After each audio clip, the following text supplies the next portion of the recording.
Welcome back to Morning Express. We're still in the newsroom, and a quick reintroduction of the guests that we have here this morning.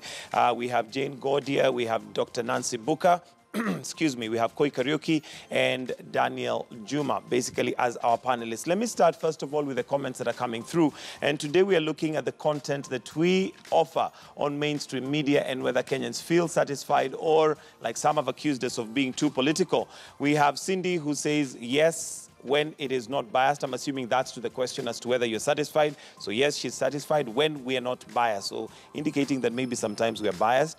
We have Evelyn who says, kudos to having more women on your panel today. Let's see more of that in coming days. So we'll try and do that as much as we can. It's the most of us that didn't miss TV during the shutdown. It was actually a sigh of relief. Key on media tabs, a lot on negative news. There is very little positive news, and it's frustrating. And that, of course, will be something that we'll look at. And let me see, join, okay. There's also Korir who says, yes, I am totally satisfied with what you have to offer. I don't think Kenyans are too political.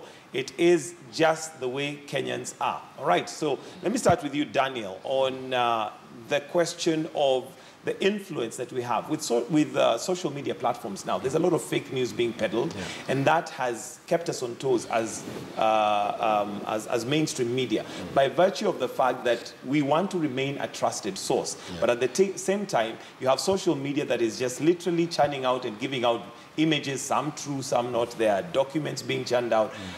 How do we overcome that? I think you can't overcome that. You think you have to align yourself. The media has to align itself with the social media.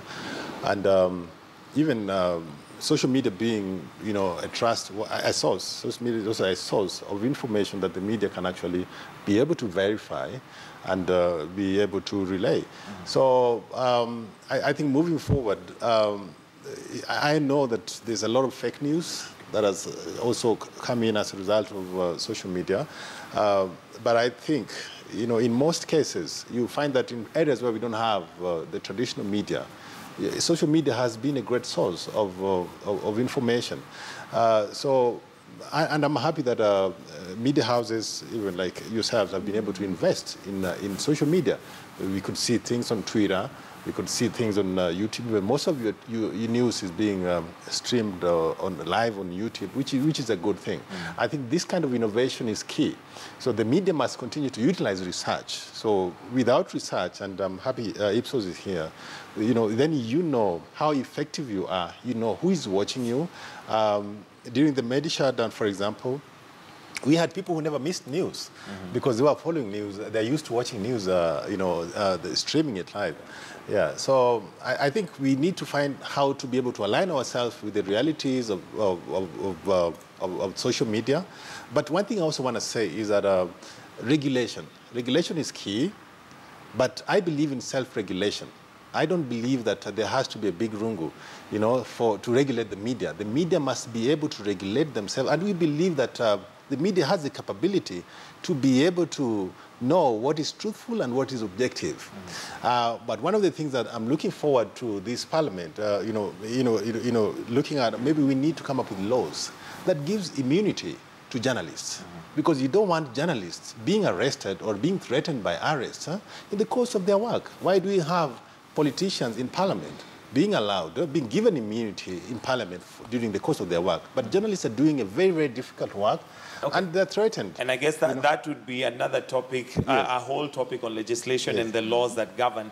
But Koi, from a research perspective, we have a lot of foreign content as well that we consume, and this could either be online or even some of the mainstream media stations, after what would look at prime time news, have soap operas and all that. How much of our local content are we consuming, and how accepting are we as Kenyans to our own content? I mean, it's a good question. The main thing that I think one of the ladies here mentioned is the brand. When we've looked at the shutdown, we looked at even when we had the digital switchover, we saw that a lot of the mainstream stations have pretty much the same type of schedule. You have your mainstream news and you have your soaps, and then you have your 9 o'clock news, your primetime news. But there's a certain kind of trust or affiliation that Kenyans have with specific brands. Just because a brand has gone off air does not mean that I'm going to go to a different brand that is on air. It means that the content, yes, we do watch whatever is on the station, but because we almost trust or we rely on the station to give us our information. So you can put a soap. Soaps are very popular in Kenya. I mean, after our news, we have our Mexican soaps. I think we like the drama and to unwind or something. But if you have that same soap on a different station, you will not get the same ratings, or you will not get the same reach. And you've seen that with local programming that has moved from one station to another. The ratings jump automatically just because Kenyans trust the particular brand that that they're watching. Transmitting that. Exactly, yeah. So when it comes to mainstream media, and we're talking about television, the brand is a very strong driver of the content that people do actually watch. So kind of accept what is given to them. When we look at now the digital migration, the emergence of new stations, and the new content that is coming up, we see that the content that is being watched tends to be watched outside the prime time period. So I don't know if you guys know about DJ Afro and his movies. And his commentary. About him, yes, yes. So the movies are aired on a different station, and that is a peak time for that station. Not really during the prime time when people are watching the mainstream content, because that's kind of our normal habitual kind of thing. But in terms of comparison, and this, I don't know whether it would be a fair thing to compare because of the timings. When we look at, say, non-news items and what we'd call maybe films or soap operas and all that, do we have more traffic during news hours? Yes, we do. We do? Yes. Okay, so Kenyans generally do like to know what's happening. Yes. And Dr. Booker, that comes in now to the question of innovation and how we can ensure that other than just following politicians, because we tend to think sometimes news is a microphone in front of a politician, then we go back to the news station and say, he said, she said. How do we move out from that? Because that he said, she said is probably available on Twitter, for example. Somebody will tweet, this is what was said, but now there needs to be context.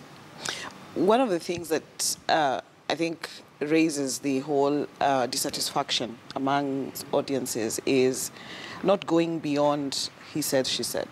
So one politician says something, and then you look for their opponent to either counter what they've said, to respond, or give a rebuttal. But we haven't even thought about what are the things that the politicians are saying, and what are the implications on some of the things that they're saying to policy, to what they're expected to do. And that's the depth that is missing. When you have that depth, then people are going to pay attention to what, to whatever it is that you're putting out there as content. But let me just say this, that when we migrated to the digital platforms, we didn't think about content. So the channels migrated, but the content that was going on to those channels was not thought through. So for example, you get online and you're looking at a newspaper, say the Standard. What's different? What's the depth in there? What times are people reading or consuming that content? So we haven't also understood the audience habits and how these habits have changed. So that when you look at television programming, for example, it is still keeping up to the old models of audience habits. That audience has shifted. They are no longer the kind of person who sits in front of their television set every evening to consume that news. They are consuming news on the go. So, and that the media, the audience that watches news vis-a-vis the audience that watches soaps is very different. There's some loyalty when it comes to, the soap opera audience, because there's a storyline, there's a theme, there's something that they're following, there's conflict and the twists and turns. Does that happen in the news? Maybe not. So I think there's a lot that needs to happen. There's a lot of introspection. There's a lot of research that media houses need to do and be part of. And that's where, institutions like ours, such as the Academy, should be able to work in collaboration with media to say, this is not working. This needs to change. Let's try this. And we are in that phase of experimentation, with regards to content. The last thing that I'd like to say is that for most of the media that has migrated onto the digital platform, the content is mainly to drive traffic. And after you've driven that traffic, what other value are you giving? The digital platforms have a lot of sensational stories. You know, read this about so and so, number 7 will shock you. You know, and that's the kind of content, you know, that we are seeing. But the audience gets tired. You know, and there's a very huge audience number who wants to go onto that platform and read, you know, serious content. But that's missing. All right, Godia, as a communication expert, where are we going wrong? Because at the end of the day, if there is a big migration to the digital platform, and I'm sure there are various reasons why people migrate to the digital platform, and by digital or social media, and this is maybe by nature of the fact that it's on the go. You can get it on your phone. When you sit in front of your computer, there's all these pop-ups coming up. How do we ensure that, first of all, like Koi mentioned, brand is maintained? A brand is important because people trust a brand. And sometimes they'll go to that brand just to verify and to ensure that that is coming out. How do we maintain that? And how do we ensure that we are also on the go? Because we have challenges, with social media being so fast. It's churning out so fast compared to now. For instance, if somebody was to go out and do a story, you have to do the recording. There has to be a voiceover. There has to be editing. That takes time. Social media, you type and it's done. Yeah, but when you talk about social media now, I remember when I was in the newsroom and the FM stations came up, we were complaining that the FM stations are too fast for us. What did we need to do differently? Again, I go back to what Nancy had said. Analytical. You bring in more information. You give in background. You speak about, you bring other information that would help build the story and bring more reality to it. For instance, let me take the story of the baby who was stolen from Kenyatta. That would have been a story with even more background, even more deeper inside look into Kenyatta Hospital in terms of security issues, which a baby being stolen is a matter of security in the hospital. Would we have wanted to do that? 2, would we have wanted to look at other bigger stories that have been brought into the limelight of babies being stolen, like the Dare case, for example? Would we have, wasn't that also in Kenyatta Hospital, or was it in Pumwani? We would have wanted to see something like that, so that you bring people to face realities, and then we also even address the issue of why would people want to steal babies? Because babies are stolen for poor families and for rich families. Babies are not just stolen for the sake of stealing. There's that desperation and the need to have. Would we then have wanted to really analyze this issue of why would someone want to steal a baby? Would we want to address issues of infertility? Would we want to address issues of what does it mean for a woman not to have a child, and the urgency and the desire in her that makes one go and steal a baby? Would we even have wanted to go beyond that? But what I'm looking at is, okay, social media is too fast, but why do we want to be reactionary? It's like now we want to be reactionary because it's on social media. So we have to do something. We are just rushing to it. We are not stopping we are not stopping, taking a deep breath and looking at this issue deeply and then bringing it out, which then would make a difference to our brand.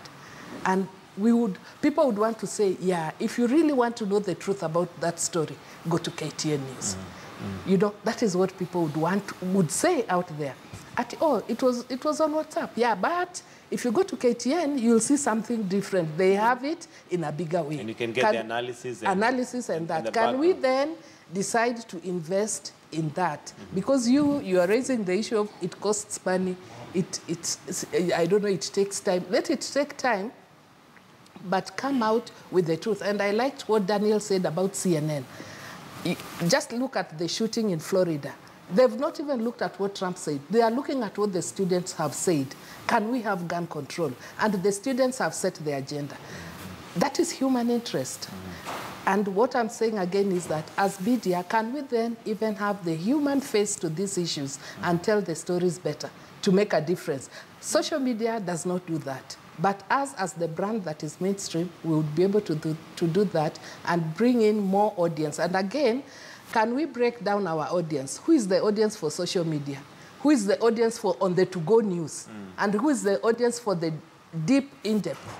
There are two different groups, and they are there. Okay. And you can meet and satisfy. All right, Koi, and maybe you can break it down for us in terms of just perspective of who are those audiences. Sometimes we are very general, but we probably have a certain number and maybe age group, male, female, who are on social media, who are on mainstream media, who still trust the newspaper. I know of somebody who will not trust anything that is said until they read the newspaper. But that, of course, might be something totally different for the younger generation. So just that breakdown. Okay, when we look at online, we tend to have about 6 to 7 million adult Kenyans who access the internet on an average day. And they tend to be people who are in our upper middle class, remembering that that represents a very small proportion of our population, and very urban, and mainly in Nairobi and Mombasa, and a few other urban, towns here and there. And it is a very niche audience, but if you look at the power of Kenyans on Twitter, I mean, we're able to trend globally. It's a small group of people that's very influential, and I think that's why we tend to think about ourselves as being very digital, etc. But when we look at the mainstream media, it's now your middle class and your lower middle class, and that's where we have the bulk of the population. And those are the ones who are now watching TV because they have more access through electrification, etc., etc.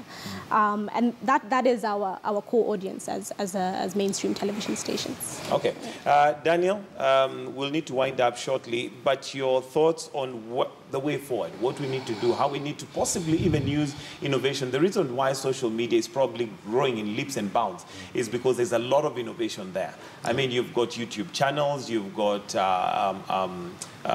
Periscope. There's all sorts of ways that are coming up of innovation. Are we innovative enough, and what's the way forward for us? I think we are, and I like, for example, what the Standard does with the U-Report.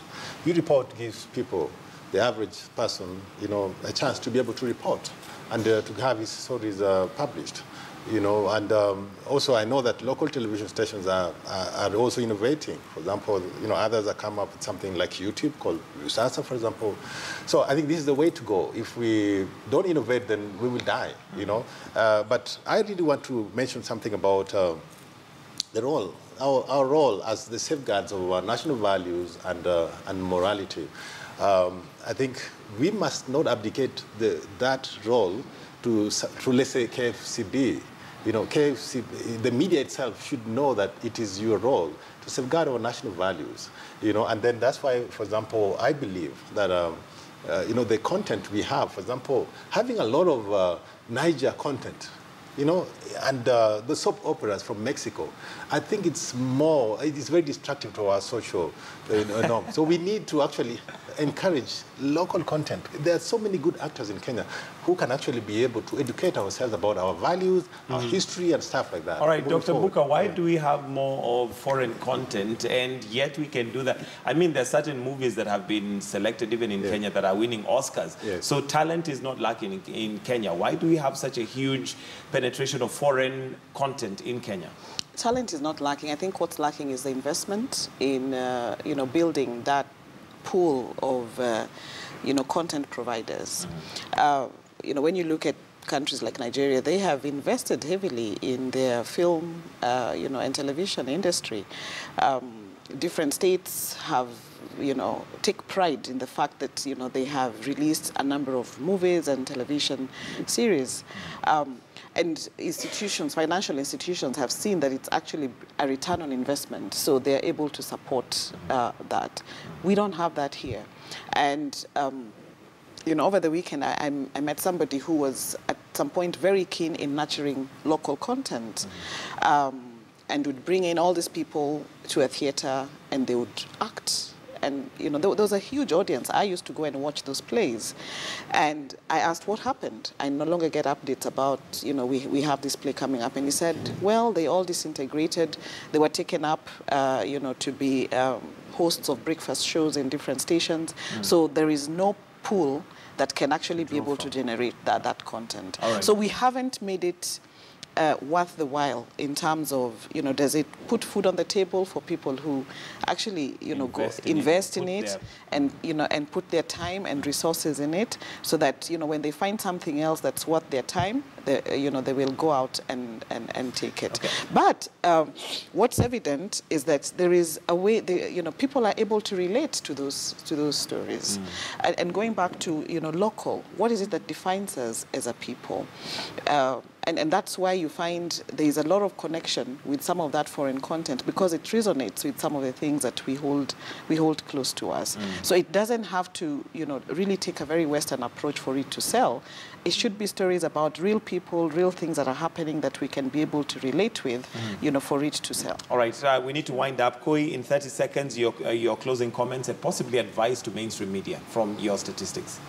I think don't try to compete with social media because you will never catch up, and be strong to your brand because the brand is what has made you what you are. And if you're able to maintain that quality, and as the ladies have said, bring more analytical content, it's able to remain more relevant in the space. All right, Godia, your closing comments, very briefly. I thought you'd talk about gender and you would not. But I would want to see a situation where, for one, I would like to see media houses having a gender policy in terms of content and having voices. You agree that you'll have us like these and not the only men in suits. Like the way you have every day. Well, to be very honest, there are challenges that we go through just having ladies coming on set, but I hear you. Yeah, but again, let us have content that people can relate to. Okay. Those Nigers you are saying, me, I watch, even last night I watched until midnight. I see my village, I see my uncles. There are things you can relate to. We want content, even if it is local. What happened to Riverwood? What Nancy is trying to say? You remember there used to be something they were calling Riverwood, Hollywood, Nollywood. Yes. What happened to Riverwood? But yeah, let's have something we can relate to. All right, thank you very much, Jane Godia, who's a gender, media, and communication consultant, Dr. Nancy Booker, who's a lecturer and in media and communications at Aga Khan University. We have Koi Kariuki, who's an audience research manager at Ipsos. And last but not least, Daniel Juma, who is from Global Peace Foundation. Thank you very much for joining us, ladies and gentlemen, for the newsroom. And that's where we wind up the newsroom this morning. But do stay with us. We're going to take a short break, but when we come back, Dr. Mercy Korir is going to be hosting Your Health and ensuring that you are healthy. So, Dr.